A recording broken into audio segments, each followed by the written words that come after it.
नमस्कार दोस्तों, स्वागत है आपका स्टडी फॉर सिविल सर्विसेज में। वीडियो को पूरा देखिए। कोई भी आपका फीडबैक है, कोई सजेशन है, तुरंत वीडियो में कमेंट करके जरूर बताइए। अच्छा लगे तो वीडियो लाइक जरूर कर लीजिए और ऐसे वीडियो लगातार फ्री में पाने के लिए चैनल को तुरंत सब्सक्राइब कर लीजिए और बेल आइकन को जरूर टैप कर लीजिए ताकि आगे भी सारे वीडियो आपको मिलते रहे। यूट्यूब में फॉलो करते हैं तो प्लीज ये वाला फ्री टेलीग्राम चैनल जरूर ज्वाइन कर लीजिएगा। सारे नोटिफिकेशन, सारे अपडेट यहीं पे आते हैं, ध्यान रखिएगा। स्टडी फॉर सिविल सर्विसेज का कोई भी पेड ग्रुप अगर आपको ज्वाइन करना है तो सिर्फ 85648053096960860894834455 यही नंबर है हमारे, सिर्फ जहां पे कॉल या व्हाट्सएप कर सकते हैं। इंस्टाग्राम पे हमारा पेज जरूर फॉलो कर लीजिएगा, study for civil dot services है। ट्विटर पे हमको जरूर फॉलो कर लीजिएगा, @स्टडी फॉर सिविल्स है। Hello everyone, welcome you all to study for civil services. मैं आयुषी मदान। हम लोग आपके सामने लेके आए हैं 22 जनवरी से 31 जनवरी के वीकली इंपॉर्टेंट करंट अफेयर्स। सारे इंपॉर्टेंट करंट अफेयर्स जो इस पूरे वीक में रहे हैं उसको स्टार्ट करते हैं। सबसे पहले मैं आप लोगों के सामने एक क्वेश्चन है पिछले क्लास से, तो बताइए इसका आंसर। वरुणा एक्सरसाइज जो है वो इंडिया और किसके बीच में कंडक्ट की जाती है? तो correct answer for this question will be France के बीच में। जो वरुण एक्सरसाइज है वो इंडिया और फ्रांस के बीच में कंडक्ट करवाई जाती है। ठीक है, और ये अभी कंडक्ट हुई भी थी रिसेंटली। ठीक है भाई, तो ये भी आप याद रखिएगा। इस टाइप के क्वेश्चन एग्जाम में पूछे जाते हैं, किसके बीच में कौन सी एक्सरसाइज है, नाम क्या है एक्सरसाइज का। ये नाम वगैरह हमारे एग्जाम में काफी पूछे जाते हैं। ठीक है, मंथ आपसे कोई नहीं पूछेगा लेकिन ये नाम पूछते थे। तो इसी तरीके हम स्टार्ट करते हैं हमारी डिफेंस न्यूज से। सबसे पहले इस हफ्ते की सबसे पहली डिफेंस न्यूज है, अभी बीएसएफ ने यहाँ पर एक ऑपरेशन लॉन्च किया है जिसका नाम है ऑप्स अलर्ट। बीएसएफ का फुल फॉर्म क्या है? बॉर्डर सिक्योरिटी फोर्स, जो कि 1965 में जो इंडिया और पाकिस्तान का वॉर हुआ था उसके बाद इसको क्रिएट किया गया था। अभी ही आप जानते हैं कि 26 जनवरी थी इस हफ्ते में, और 26 जनवरी रिपब्लिक डे में सिक्योरिटी का क्या कितना बड़ा यहाँ पे एक रहता है कि हमें सिक्योरिटी प्रोवाइड करनी है। तो उसी के रिस्पेक्ट में यहाँ पर सिक्योरिटी प्रोवाइड करने के लिए रिपब्लिक डे के तहत यहाँ पर ऑप्स अलर्ट ऑपरेशन किया था। सीधा क्वेश्चन आएगा। और ये बीएसएफ बॉर्डर सिक्योरिटी फोर्स, जिसका मोटो है जीवन पर्यंत कर्तव्य, तो बीएसएफ ने इसको परफॉर्म किया है। ऑब्जेक्टिव क्या है इसका? जो रिपब्लिक डे में जितने की भी किसी भी लोगों के जो मंसूबे थे उनको मार गिराना। ठीक है, याद रखिएगा इसको। ऐसे ही एक्सरसाइज है एक और। अब आप जानते हैं कि इजिप्ट के जो प्रेसिडेंट है अल सीसी, वो भारत में आए थे यहाँ पर रिपब्लिक डे में चीफ गेस्ट बन के पहली बार। तो उसी के बाद यहाँ पर इजिप्ट, इंडिया और इजिप्ट के बीच में एक एक्सरसाइज यहाँ पे 14 जनवरी से स्टार्ट हो चुकी थी। और ये एक्सरसाइज अब हमसे पूछेगा क्या कि ये एक्सरसाइज परफॉर्म कहाँ पे की गई है? पहली बार की गई है ये। ठीक है, स्पेशल एक्सरसाइज है ये वाली। और ये एक्सरसाइज इंडिया इजिप्ट के बीच में साइक्लोन 1 के नाम से जैसलमेर राजस्थान, राजस्थान में भी अगर आपसे लोकेशन पूछ लेता है तो जैसलमेर में ये एक्सरसाइज हुई थी, ताकि दोनों देशों के बीच में जो डिप्लोमेटिक रिलेशंस होते हैं वो बढ़ाए जा सके। 30 से 40 स्पेशल फोर्सेस ने यहाँ पार्टिसिपेट किया था। बहुत सारी जो टैक्टिक्स होती हैं वो सिखाने की, एक दूसरे पर ट्रस्ट को और ज्यादा बढ़ाने की कोशिश की गई थी। ठीक है, क्यों? साथ ही साथ आपको एक चीज पता होनी चाहिए कि इंडिया और इजिप्ट के रिलेशंस का 75th ईयर हमारा कंप्लीट होता है 2022 में। इसी के तहत इसको किया गया था। और आप भी जानते हैं कि इंडिया और इजिप्ट ने हेलन 300 को भी मैन्युफैक्चर किया हुआ है एक साथ। दोनों के बीच में डिफेंस कमिटीज भी बनाई जा चुकी हैं जो एक दूसरे के साथ यहाँ पे परफॉर्म करती है हमेशा से। प्लस इनके साथ, इजिप्ट के साथ हम लोगों की एक और एक्सरसाइज चलती है जिसका नाम है डेजर्ट वॉरियर। हिंदी इंग्लिश दोनों में यही बोलते हैं इसको। इसको भी आप लोग लिख लीजिएगा, डेजर्ट वॉरियर। ठीक है, ये सब फैक्ट्स आप लोगों को याद रखने हैं, इन सब से क्वेश्चन पूछे जाते हैं।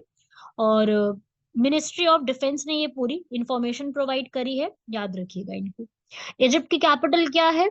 इजिप्ट की कैपिटल है क्यारो। वहां की सबसे पॉपुलेटेड सिटी में से कही जाती है।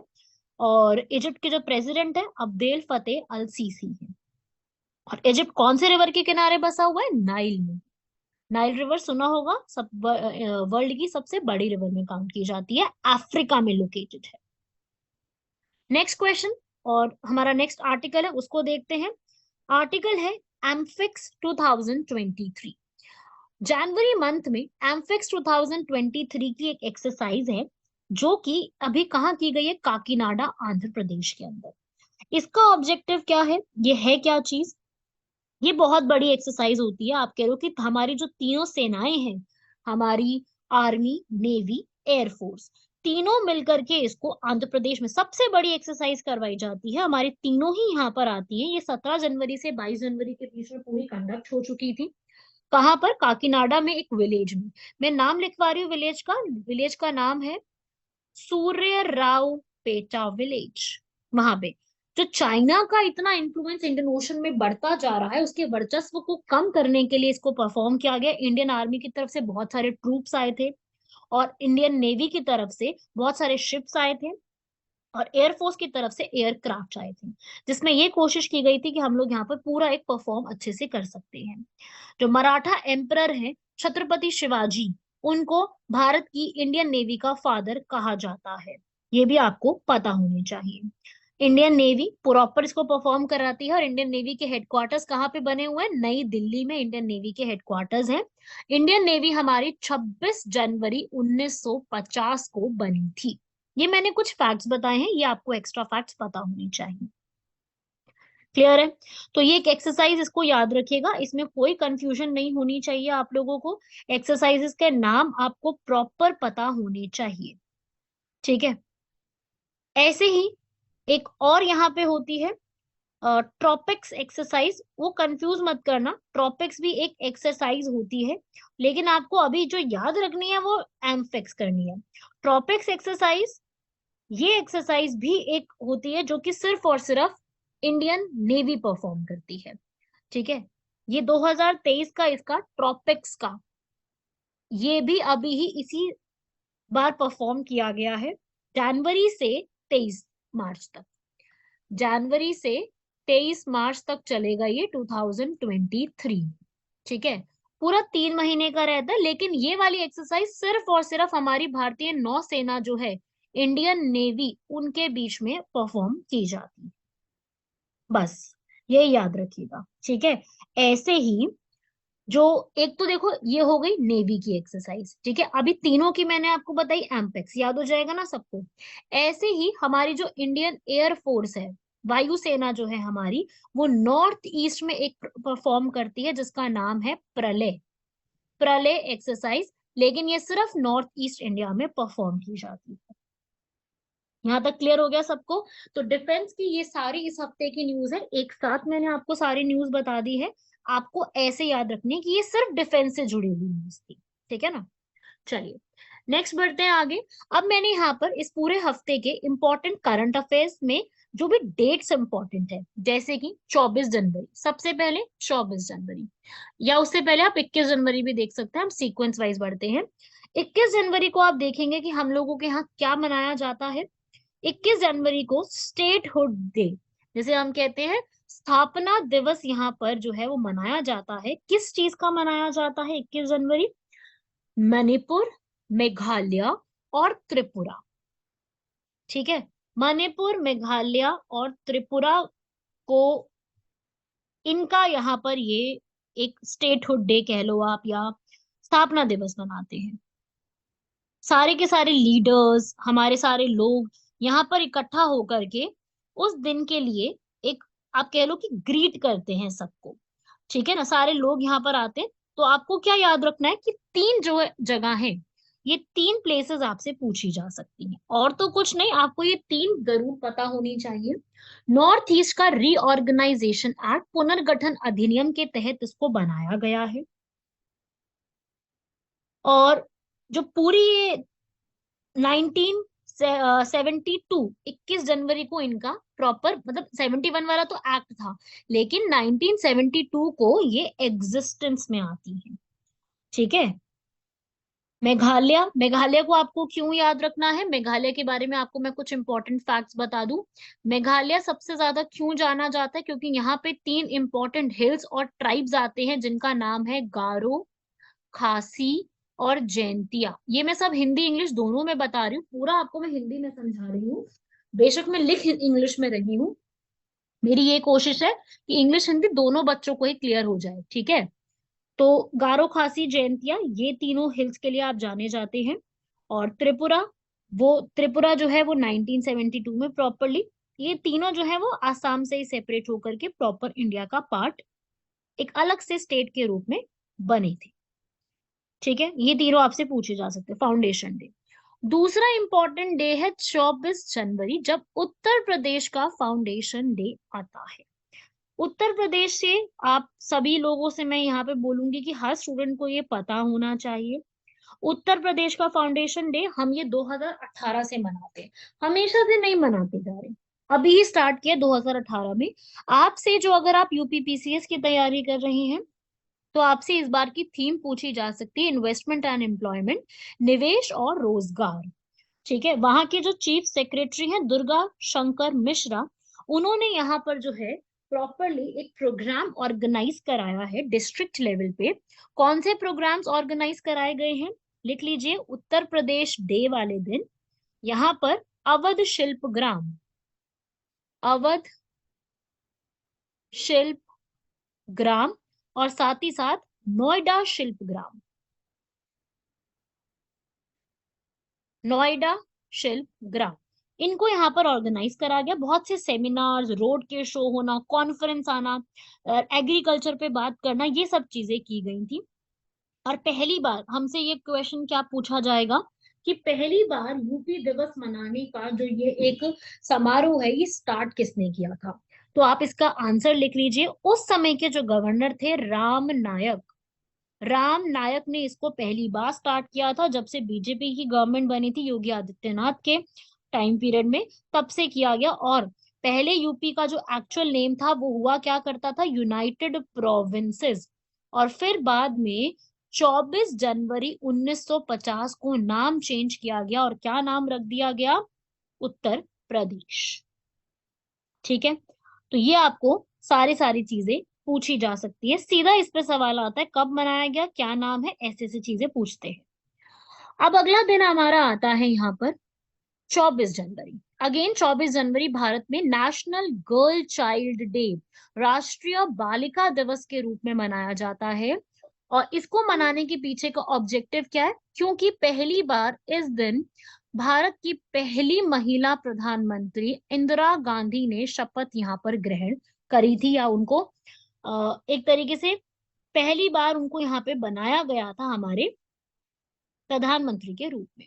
तो इस बार की कोई थीम नहीं है, इस बार की कोई स्पेशल थीम नहीं बताई गई है, सिर्फ ये बताया गया है कि हम यहाँ पर जो गर्ल चाइल्ड है उसको कैसे और बढ़ावा दे सकते हैं, हम कैसे जो दो जेंडर के बीच में जो डिफरेंस है, एजुकेशन, शिक्षा, स्वास्थ्य के ऊपर, ये कौन ऑर्गेनाइज करता है, ये जरूर पूछा जा सकता है। कौन सी मिनिस्ट्री ऑर्गेनाइज करती है, वुमेन और चाइल्ड डेवलपमेंट की जो मिनिस्ट्री है वो इसको ऑर्गेनाइज करती है। 18 से 24 जनवरी के बीच में स्टार्ट किया गया था, काफी हैशटैग्स भी चले थे उसके ऊपर। स्मृति ईरानी ने इन पे ट्वीट भी करके काफी सारी चीजों को बताया भी था, काफी सारी सेलिब्रेशंस इसके ऊपर की गई थी। तो एक ये दिन याद रखना है। अगला हमारा दिन है 25 जनवरी का, जब क्या मनाया जाता है, national voters day. National voters day 2023 में, या भी हम ये क्यों मनाते हैं, बेसिक बात ये है क्योंकि इस दिन पहली बार इलेक्शन कमीशन ऑफ इंडिया, जो भारत में इलेक्शंस कराने के लिए रिस्पॉन्सिबल होती है, तो राष्ट्रीय मतदाता दिवस उसी दिन मनाया जाता है 25 जनवरी को। ये स्टार्ट किया गया था 2011 में, पहले नहीं होता था, 2011 से शुरू किया गया था। और फिर उसके बाद जो उस समय के प्राइम मिनिस्टर थे मनमोहन सिंह, उन्होंने यहाँ पर ये पास करवाया था, और तब से ये चीज चलती आ रही है। तो आपको ये पता होना चाहिए इसके बारे में कि ये एक अलग से कॉन्सेप्ट भारत में है। और इस बार का जो नेशनल वोटर्स डे है उसकी थीम क्या है, nothing like voting, I vote for sure. Voting जैसा कुछ नहीं, मैं वोट जरूर देता हूँ। ठीक है, इस तरीके से जो इस वक्त की हमारी प्रेसिडेंट है श्रीमती द्रौपदी मुर्मू, इन्होंने यहाँ पर दिल्ली में ऑर्गेनाइज करके इसको पूरा यहाँ पर बनाया गया। इसका एक बहुत अच्छा एक लोगो भी है, जिसके बैकग्राउंड में अशोक चक्र है, जो ये बताता है कि भारत में सबसे बड़ी डेमोक्रेसी है। और एक इंक लगाई हुई फिंगर भी दिखती है, जो हमें ये बताता है कि हर एक व्यक्ति को पार्टिसिपेट करना है वोटिंग के समय। प्लस ये भी बताता है कि हर एक पर्सन को अपनी सूझबूझ से अपने रिप्रेजेंटेटिव को यहाँ पर चूज करना है। क्लियर हुआ सबको यहाँ तक? ये भी आप याद रखिएगा। इस बार एक इलेक्शन कमीशन ऑफ इंडिया ने अपना सॉन्ग भी निकाला था, आपने सुना होगा, मैं भारत हूँ, हम भारत के मतदाता हैं। सुभाष घई फाउंडेशन के साथ मिलकर के ये भी यहाँ पर चलाया गया था। क्लियर है यहाँ तक सारे फैक्ट्स? बढ़ते हैं हमारे नेक्स्ट आर्टिकल की तरफ। ये इंपॉर्टेंट डेज थे, डिफेंस भी कवर हो गया। अब आते हैं हम कुछ इंपॉर्टेंट नेशनल न्यूज की तरफ। अभी रिसेंटली ही क्वेश्चन आपसे पूछा जाएगा, उत्तर भारत का सबसे बड़ा जो सौर परियोजना है वो कहाँ पे स्टार्ट की गई है? वो है चंडीगढ़ में। सीधा क्वेश्चन आएगा, ऑप्शन में आपको मान लीजिए दिल्ली, हरियाणा, चंडीगढ़, पंजाब दे देंगे, क्योंकि अगर आपको पता है कि भारत एक इंटरनेशनल सोलर अलायंस भी स्टार्ट किया था 2015 में, जिसके हेडक्वार्टर्स गुरुग्राम हरियाणा में है।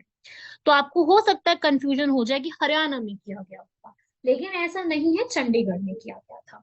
ठीक है, ये क्वेश्चन बन सकता है एग्जाम में, इसलिए मैंने अलग से इसको लिखा है ताकि आप लोगों को कोई प्रॉब्लम ना रहे, इसके ऊपर समझ में आ जाए पूरी बात। नेक्स्ट यहाँ पर अभी ही रिसेंटली बेस्ट पुलिस स्टेशन का अवार्ड दिया गया, सबसे सर्वश्रेष्ठ पुलिस स्टेशन का यहाँ पर भारत का पहली बार ये अवार्ड कोई दिया गया है। हमारे यूनियन मिनिस्टर अमित शाह जो है वो उड़ीसा के गंजम डिस्ट्रिक्ट में ये अवार्ड दिया गया है, और कौन सा है नाम उसका?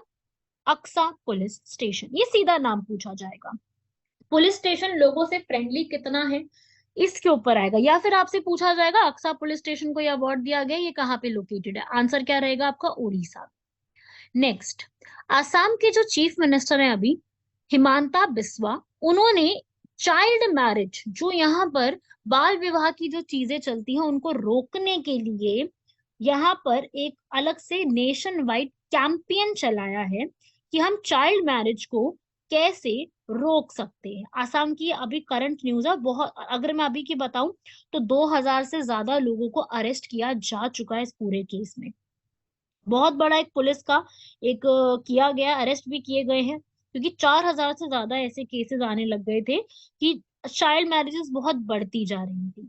तो उसको रोकने के लिए आसाम की सरकार ने ये स्टेप, एक ड्राइव चलाया, समझते हो ना ड्राइव सब लोग, एक बहुत बड़ा कैंपेन चलाया है रोकने के लिए, यूनाइटेड नेशंस के साथ मिलकर के। पूरा यूनाइटेड नेशन जो है वो भी इसका सपोर्ट कर रहा है, और वहां पे बहुत ज्यादा ये केसेस बढ़ते जा रहे थे। अगर 18 की उम्र से कम किसी भी व्यक्ति की इस तरीके से शादी करवा दी जाती है तो उसको चाइल्ड मैरिज, बाल विवाह के रूप में बोला जाता है। और भारत के आर्टिकल नंबर 24 में, फंडामेंटल राइट्स में, हमारे मौलिक अधिकारों में चाइल्ड मैरिज बैंड है।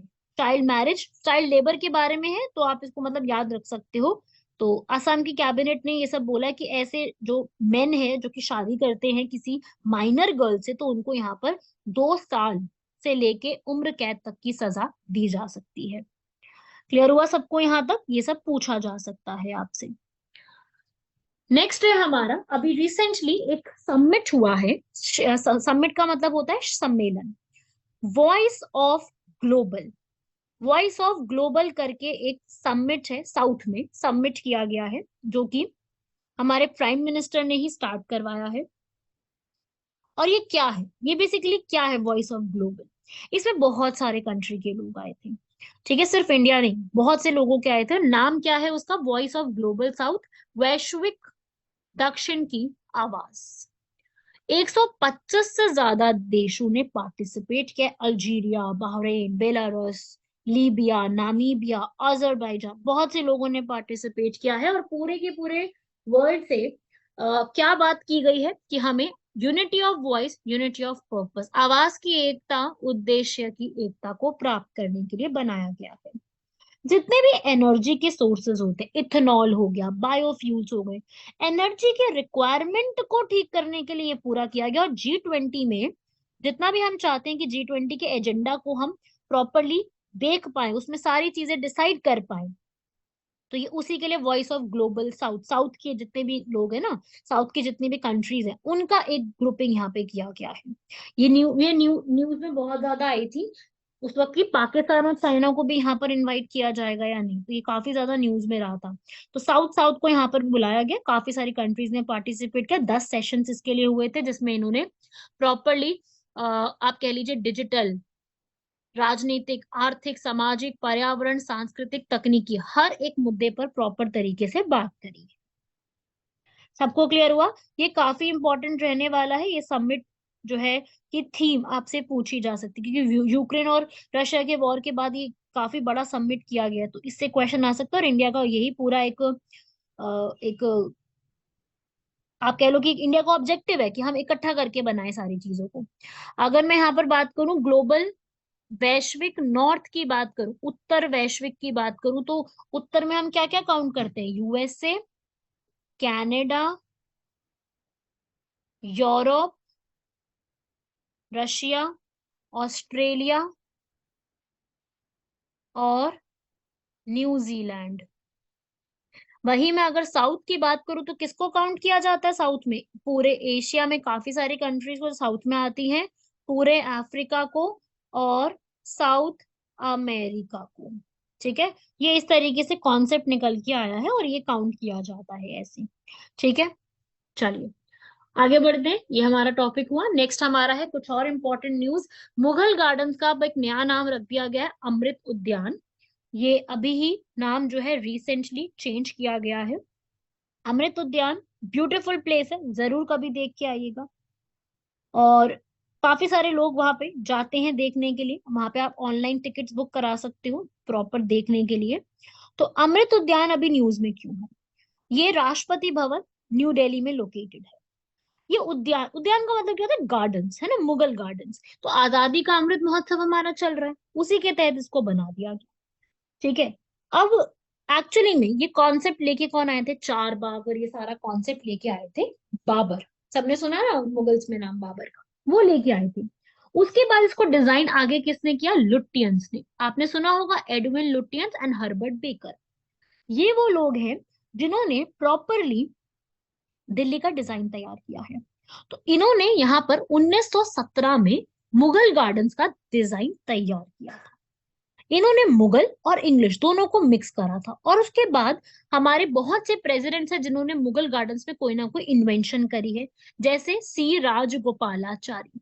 ये लास्ट वाइसराय थे जिन्होंने राष्ट्रपति भवन का एक हिस्सा गेहूं उगाने के लिए डेडिकेट कर दिया। ऐसे ही यहाँ पर एक और हमारे प्रेसिडेंट है आर वेंकट रमन। आर वेंकट रमन ने कैक्टस का जो पेड़ है वो एक जगह पे ऐड करवाया। ऐसे ही एपीजे अब्दुल कलाम, ये एपीजे अब्दुल कलाम जो मिसाइल मैन के रूप में जाने जाते हैं, इन्होंने यहाँ पर हर्बल गार्डन्स यहाँ पे बनवाए। ठीक है, तो ये भी आप याद रखेंगे। उद्यान गार्डन्स होते हैं जहाँ पे उस पहले के टाइम पे जो किंग्स हुआ करते थे, वो चेस खेलना हो या डांसर्स को एंजॉय करना हो, ऐसी चीजें यूज किया करते थे, तो इन चीजों के लिए इस्तेमाल करते थे। तो ये उनका एक फेवरेट तरीके से काम ऐसे हुआ करता था, उद्यान बनाना। ठीक है, गार्डन्स के रूप में। तो वहीं से कॉन्सेप्ट पाया है। नेक्स्ट आता है यहाँ पे कॉन्सेप्ट T+1। ये भी काफी ज्यादा न्यूज में रहा है। T+1 का कॉन्सेप्ट की क्या मीनिंग होता है? T+1 सिस्टम होता है कि जब भी कोई इन्वेस्टर अभी स्टॉक में अपना पैसा लगा रहा है और वो खरीद रहा है, तो उसको उसकी डिलीवरी उस दिन नहीं, उसके अगले दिन। टी का मतलब होता है आज के दिन ट्रेडिंग हो रही है और उसके अगले दिन उसको सारी इंफॉर्मेशन मिल जाएगी। तो T+1 सेटलमेंट का मतलब क्या होता है? यहाँ पर स्टॉक मार्केट से जुड़ा हुआ ये टर्म है। इंडिया इसको इम्प्लीमेंट कर चुका है और शेयर्स के लिए इसको इस्तेमाल किया जाएगा। इफेक्ट में आ गया है। यानी इंडिया जो है वो सेकंड कंट्री बनेगा चाइना के बाद इसको 1 डे साइकिल को इम्प्लीमेंट करने वाला, ताकि फास्टर से फास्टर चीजों को हम इम्प्लीमेंट कर सकें। Right, next very very important, 74th Republic day के सेलिब्रेशंस आप सभी जानते हैं, भारत ने यहाँ पर करी है। 74th रिपब्लिक डे हमारा मनाया गया था। इस बार काफी नई नई चीजें थी क्योंकि नाम चेंज करा गया है, तो वो कर्तव्य पथ वहां पर ऑर्गेनाइज किया गया था। राजपथ का नाम कर्तव्य पथ रखा गया था सितंबर 2022 में। और यहाँ पर इसका बेसिकली क्या था? राज नहीं है, अब कर्तव्य है। ऑब्जेक्टिव क्या था नाम चेंज करने का? कि हम राज नहीं कर रहे हैं, हम उत्तरदायित्व है यहाँ पर। और पहली बार इस बार के रिपब्लिक डे में क्या नई नई चीजें आई हैं? सबसे पहली चीज, इजिप्ट के जो प्रेसिडेंट है, मैंने आपको बताया ना अभी इनका नाम, अब्देल फतेह अल सीसी, यहाँ पे वो हमारे चीफ गेस्ट है। और ऐसा पहली बार हुआ है कि कोई इजिप्ट का, मिस्र का जो प्रेसिडेंट है वो भारत में आए और उन्होंने पूरा सारा कुछ जो है मतलब एज अ चीफ गेस्ट यहाँ पर उनको बुलाया गया।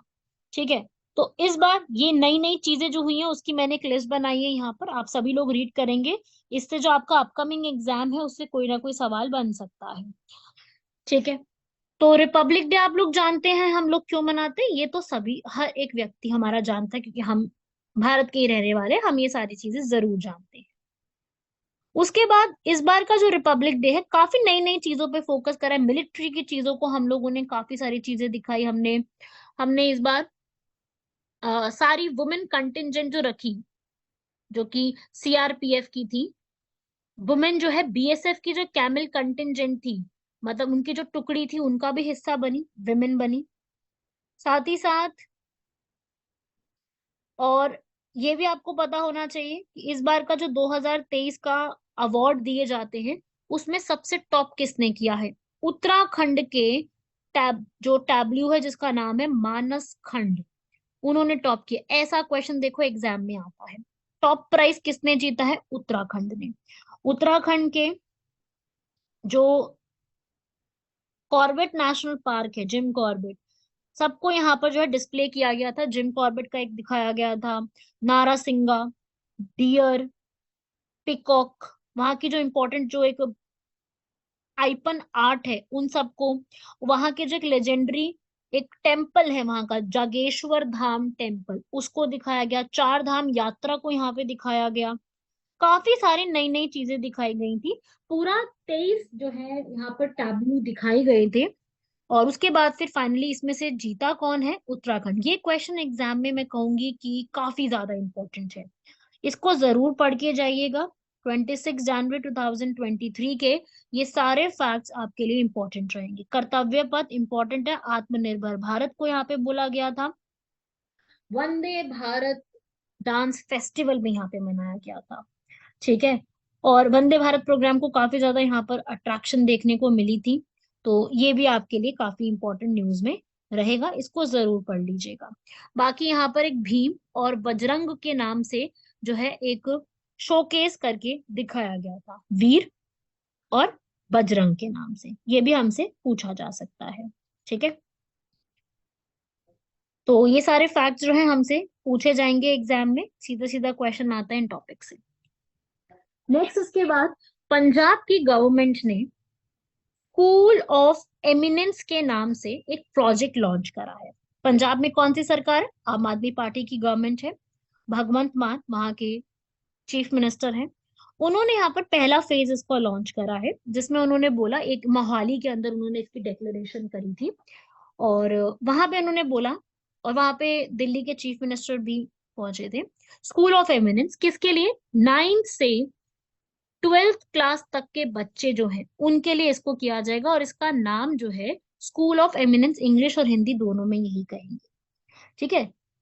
आपकी सरकार जो है वो 200 करोड़ इसके लिए अलग से रख चुकी है कि भाई जो दिल्ली में हम लोगों ने स्कूल को एक बनाया है, दिल्ली का स्कूल का मॉडल एक्चुअली में बहुत अच्छा मॉडल है, प्रॉपर तरीके से उन्होंने बनाया है।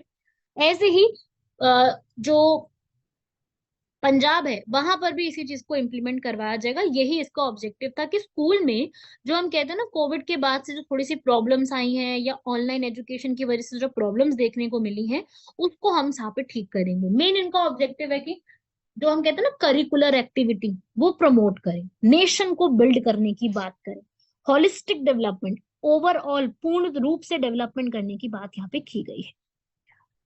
फिर इसके बाद नेक्स्ट आर्टिकल है हमारा कि 21 आइलैंड्स जो हैं यहाँ पर उनका रीनेमिंग यहाँ पे किया गया है। कहाँ के आइलैंड्स हैं, अंडमान और निकोबार के 21 ऐसे आइलैंड हैं जहाँ पे अमित शाह भी पहुंचे थे। यहाँ पर 21 आइलैंड्स का नाम किसके नाम पे रखा गया है, परमवीर चक्र जो है अवॉर्डीज, उनके नाम पे 21 आइलैंड्स का नाम यहाँ पे चेंज किया गया है। और ये किस दिन किया गया था, जिस दिन पराक्रम दिवस, यहाँ पे पढ़ेंगे पराक्रम दिवस 23 जनवरी को मनाया जाता है, वहां पर ये चीज किया गया। और उसमें ये मैसेज दिया गया, एक भारत श्रेष्ठ भारत, भारत माता इंडिया फर्स्ट की छवि को प्रमोट करने के लिए। सोमनाथ शर्मा, मेजर सोमनाथ शर्मा, कैप्टन मनोज पांडे, सूबेदार जोगिंदर सिंह, नायक अल्बर्ट इक्का, इन 21 परमवीर अवॉर्डीज को यहाँ पर एक ट्रिब्यूट देने के लिए पराक्रम दिवस के दिन, जिस दिन सुभाष चंद्र बोस जी का बर्थडे आता है, नेताजी के लिए एक्चुअली में पहले भी 2018 में भी यहाँ पे नाम चेंज किए जा चुके हैं। अगर मैं रॉस आइलैंड की बात करूं तो उनका नाम नेताजी सुभाष चंद्र बोस के नाम पे रख दिया गया, और अगर मैं नील आइलैंड की बात करूं तो नाम शहीद आइलैंड रख दिया गया था, और अगर मैं हैवलॉक आइलैंड की बात करूं तो नाम रख दिया गया था स्वराज। ऐसे ही ये सारे आइलैंड्स के नाम यहाँ पे रखे गए हैं, चेंज करे गए हैं नाम, इसको याद रखिएगा।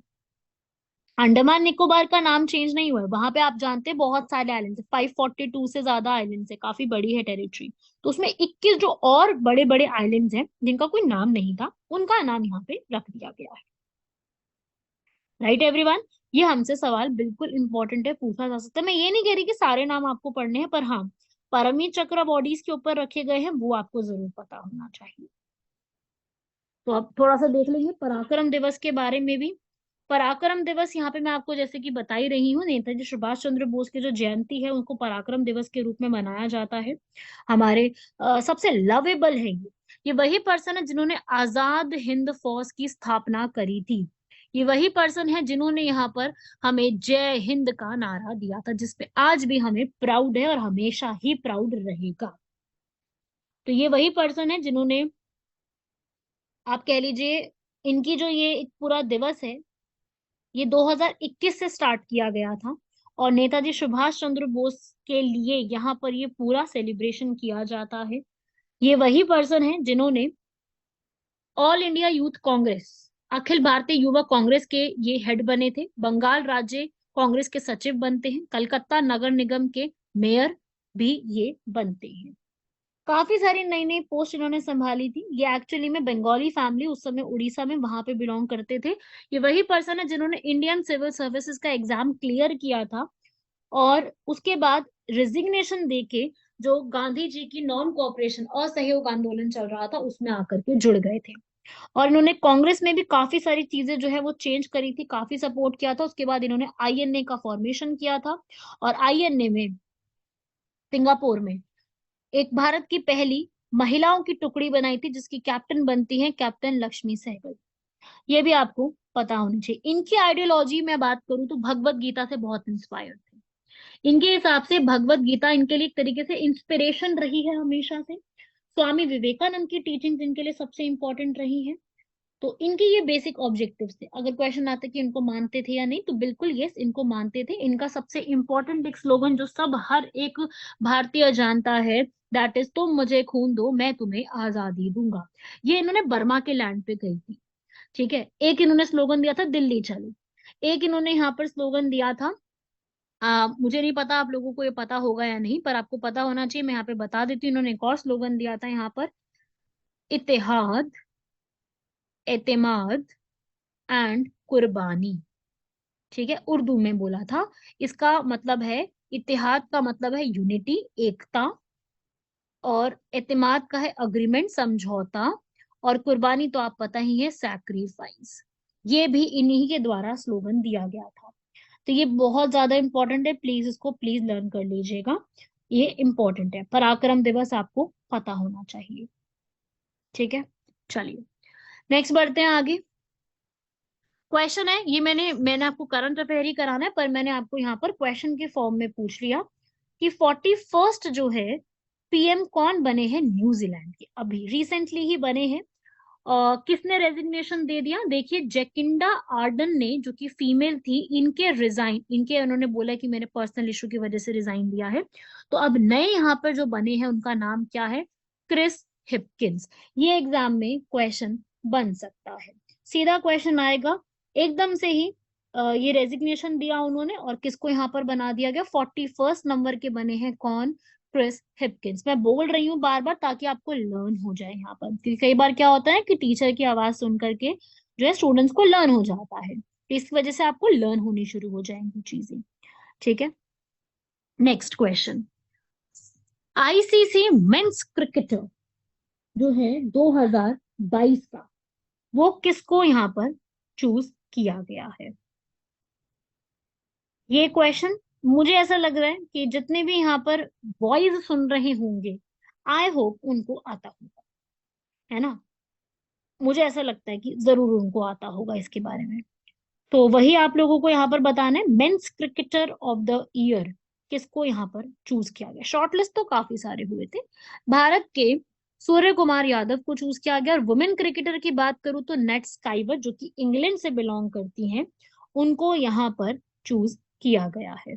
ठीक है, तो ये फैक्ट्स आप लोगों से पूछे जा सकते हैं, क्योंकि आप भी जानते हैं इस टाइप का क्वेश्चन आपसे कई बार ऐसे ही मतलब एकदम से पूछ लिए जाते हैं, ऐसा सीधा सीधा क्वेश्चन आ जाता है।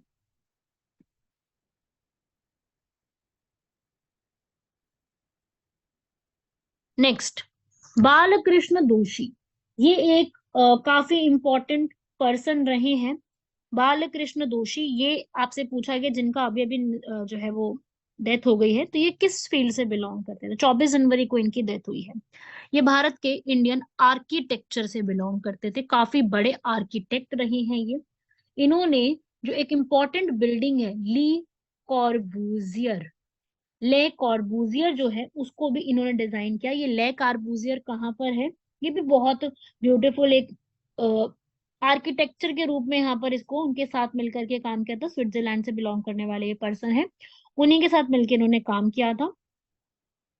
और इनको पद्म विभूषण, पद्म भूषण, पद्मश्री, बहुत सारे अवार्ड मिल चुके हैं। तो आपसे क्वेश्चन पूछेगा कि ये पर्सन जिनकी अभी डेथ हुई है, ये क्या काम किया करते थे? इन्होंने मतलब आप कह लो कि भारत के आर्किटेक्चर को नया डिजाइन दिया है। मतलब आप कह लीजिए इन्होंने भारत के आर्किटेक्चर को बहुत सारे, इनको सबसे बड़ा जो एक अवार्ड होता है ना आर्किटेक्चर का, लिख लीजिए, प्रिट्जर प्राइज, वो भी इनको दिया जा चुका है।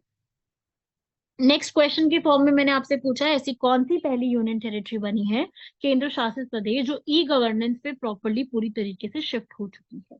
क्या आंसर है? जम्मू एंड कश्मीर। ये आपको फैक्चुअल इंफॉर्मेशन है और आपको इसी प्रकार से जैसे बताया जा रहा है याद रखनी है।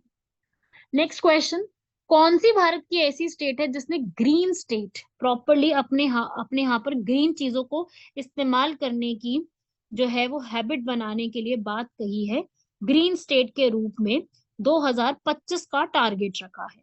क्वेश्चन आ सकता है ना इसके ऊपर कि ग्रीन स्टेट यहाँ पर किसने अपने लिए ये चीज का एक बोला है कि ग्रीन स्टेट हम बन जाएंगे यहाँ पर 2025 तक।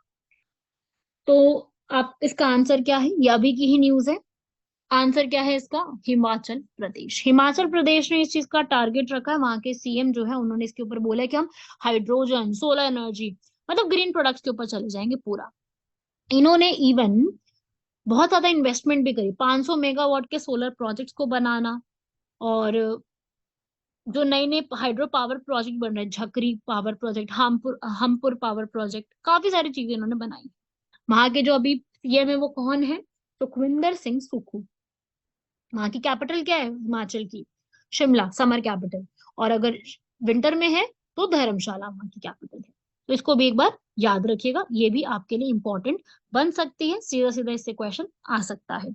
और बता दूं उन्होंने यहाँ पर एक नई एक स्कीम भी स्टार्ट करी है, सहायता कोष के नाम से। सहायता कोष, सीएम सुरक्षा सहायता कोष के नाम से 1 लाख रुपए की एक स्कीम भी यहाँ पर स्टार्ट। क्लियर है सबको यहाँ तक? ये थे हमारे इंपॉर्टेंट करंट अफेयर्स। कैसा लगा आप लोगों को लेक्चर? बिल्कुल मुझे एक बार जरूर बताइएगा किस तरीके से आपको समझ में आया और कैसे। सारे इंपॉर्टेंट थे, ठीक है। इनको कवर अप करिएगा। जो पिछले मैंने वीकली बनाए हुए उनको पूरा कवर अप करके एक बार आप लोग मंथली वाली भी सुनिएगा। आपके सारे करंट अफेयर्स पूरे मंथ के सारा कवर हो जाएगा। प्लस मैं जो आपको एक्स्ट्रा इन्फॉर्मेशन बताती हूँ उस इन्फॉर्मेशन को भी अपने दिमाग में रख के पूरा कवर कर लीजिएगा, सारा का सारा कवर हो जाएगा। थैंक यू एवरीवन, मिलते हैं आप लोगों से नेक्स्ट लेक्चर में। धन्यवाद, जय हिंद।